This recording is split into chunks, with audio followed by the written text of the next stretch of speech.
যোজনাগুলো আছে, এই যোজনাগুলোর মাধ্যমে অনুপ্রবেশকারীদের অ্যাকাউন্টে প্রায় 27 লক্ষ ভুয়া অ্যাকাউন্টে টাকা ঢুকত।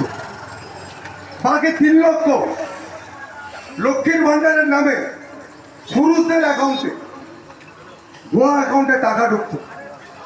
হাজার হাজার কোটি টাকা, হাজার হাজার কোটি টাকা আমার আপনার দেওয়ার ট্যাক্সের টাকা, সরকারি ডেভেলপমেন্টের টাকা গায়েব হয়ে গেছে। শুধুমাত্র তৃণমূলের আগ্রাসী মনোভাব, অত্যন্ত মনোভাব, একটা ইসলামিক পরিকল্পনা করবার জন্য শুধু তৈলমর্দন করতে গিয়ে একটা জাতিকে অনুপ্রবেশকারীদের হাতে তুলে দিয়েছে।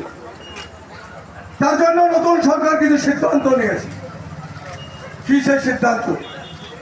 আগে ধরুন আপনি কোথাও অন্য দেশ থেকে এসেছেন, আপনি একটা টাকা পয়সা দিয়ে আধার কার্ড করে নিলেন, আধার কার্ডটা করেছেন এই সাউথ কোরিয়াতে, কিন্তু পরবর্তী সময়ে আপনি বসবাস করছেন রাজপুর বা সোনারপুরে গিয়ে কোথাও মিউনিসিপ্যালিটি এরিয়ায়, আপনি সেখানে ভোটার কার্ডটা করে নিয়েছেন।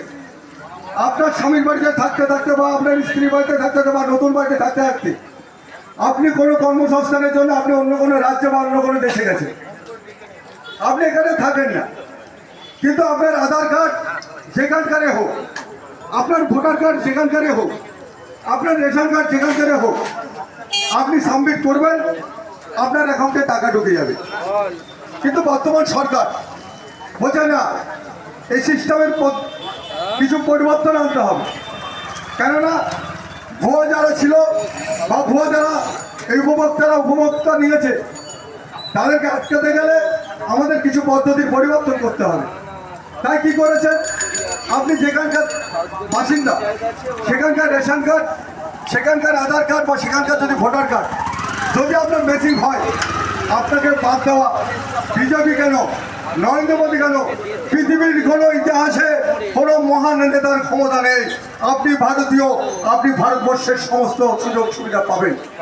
আর এটাই তো হওয়া চাই একটা দেশের সুস্থ নাগরিক হিসাবে। আমরা চাইব কি আমার দেশের মানুষের পাক, আমাদের কি দানশত্রু খোলা আছে নাকি যে যখন খুশি আসবে, যখন খুশি বসবে, যা খুশি বলবে, তা কিছু খাবে, আমাদের খাবে, আমাদের পড়বে, আর আমাদের বাস দেওয়ার জন্য পাকিস্তান চীনের সঙ্গে বন্ধুত্ব করবে, তাদের সঙ্গে সেটিং করবে, আর আমাদের চাকরিগুলোকে নিয়ে তারা নয়ছয় করবে, আমাদের চাকরিগুলোকে খেয়ে নেবে, আমাদের চাকরি থাকবে না, আমাদের শিক্ষার জায়গা থাকবে না, আমাদের কর্মসংস্থান থাকবে না, আমাদের জমিগুলোকে অতিক্রমণ করবে। এইভাবে অনুপ্রবেশকারীদের রাখা যাবে না, যাবে না, যাবে না। এটা বিজেপির পরিষ্কার একদম আমাদের আইনটি বিচার করায় আমরা সংকল্প পত্রের মধ্যে বলেছিলাম। কিসের এত বিরোধিতা? শুধু বিজেপির বিরোধিতা করতে হবে, করুন বিজেপির বিরোধিতা, কিন্তু বিজেপির বিরোধিতা করতে গিয়ে রাষ্ট্রের বিরোধিতা করছেন কেন? বিজেপির বিরোধিতা করতে গিয়ে ভারতবাসীদের বিরোধিতা করছেন কেন? বিজেপির বিরোধিতা করতে গিয়ে